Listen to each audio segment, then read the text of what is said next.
آپ چھوٹی چھوٹی چیزوں کو نظر انداز کرتے ہیں، 500 یا ہزاروں، یہ تمام چھوٹے چھوٹے اخراجات مل کر بڑے بن جاتے ہیں۔ ہم پیسے ان چیزوں پر زیادہ خرچ کرتے ہیں جن کی ہمیں ضرورت ہی نہیں۔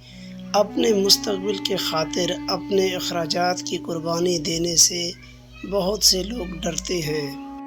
جب آپ مطمئن ہو جاتے ہیں، آپ آگے ترقی کرنا چھوڑ دیتے ہیں۔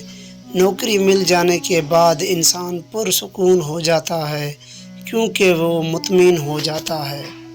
آپ غیر فائدہ مند انتخاب کرتے ہیں۔ امریکی ریسرچ کے مطابق مجموعی طور پر 98% کروڑ پتی اچھی صحت کو اپنا سب سے اہم اثاثہ سمجھتے ہیں۔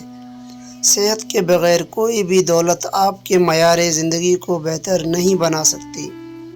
ہم خود پر کام کرنے کے بجائے دوسروں پر الزام لگانے میں قیمتی وقت ضائع کرتے ہیں۔ اگر آپ کسی ناکام شخص سے پوچھیں کہ وہ برے حالات میں کیوں ہے، تو وہ مختلف بہانے بنائے گا اور دنیا کو الزام دے گا۔ آپ سیونگ نہیں کر رہے۔ اگر آپ مستقبل کے لیے بچت نہیں کر رہے، آپ کبھی بھی کروڑ پتی نہیں بن پائیں گے۔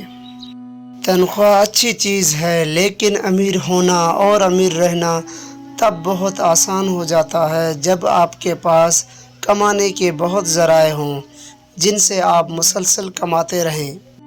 وہ لوگ جو سیکھنے کا عمل جاری نہیں رکھتے۔ امیر بننے کے لیے ہمیشہ آپ کو علم کی ضرورت ہوگی، کیونکہ جتنا زیادہ آپ سیکھیں گے اتنا ہی زیادہ کمائیں گے۔ بدقسمتی سے اسکول یا کالج کی تعلیم کے بعد لوگ سیکھنے کا عمل ترک کر دیتے ہیں۔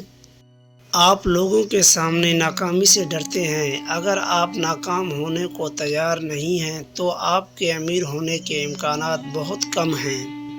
آپ کی زندگی میں مقصد کی کمی ہے۔ جن کی زندگی میں کوئی مقصد یا جذبہ ہوتا ہے، ان کے لیے روز صبح جلد اٹھنا آسان ہو جاتا ہے۔